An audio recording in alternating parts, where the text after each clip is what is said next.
Ahongo Filjas ni Busoro hepfo y'amashuri.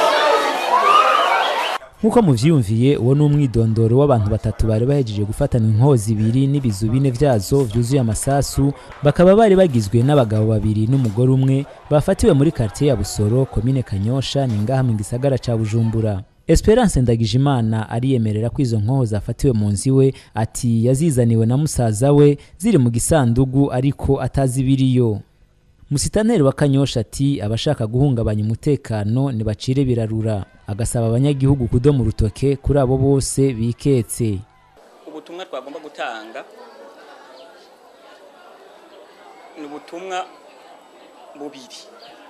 Ubwa mbere dushimiye abanyagihugu ku gikorwa ciza bahejeje gukora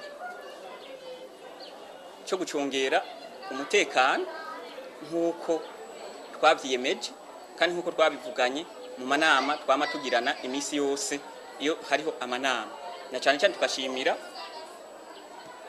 umugwi canke komite ijejwe umutekano wo muri quartier ya Busoro nkenka kuko byabereye muri quartier ya Busoro nkenka. Ubugira kabiri naho nukugabisha uwo wese nkuko twama tubivuga kandi twarabivuze ejo bundi ko abagizi ba nabi abasuma canka bicanye tugiye kubahagurukira tubagwanye ubutagisubira inyuma. Murabona rero yuko ari byo biriko biraba, ari naco gituma uwari we wese yobafise ko gatima yocira birarura kuko murabona yuko batagiye koroherwa muri no misi. Hashoboye gufatwa inkoho zibiri n'ibikono vyazo bine.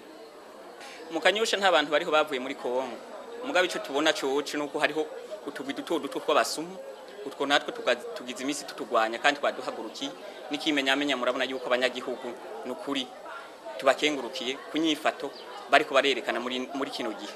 Mu gihe abantu batatu bari imbere y'inyamiramabi kumvo z'amatohoza, abanyagihugu bo iyo bari hanze ishavu ryaniga bakagira bati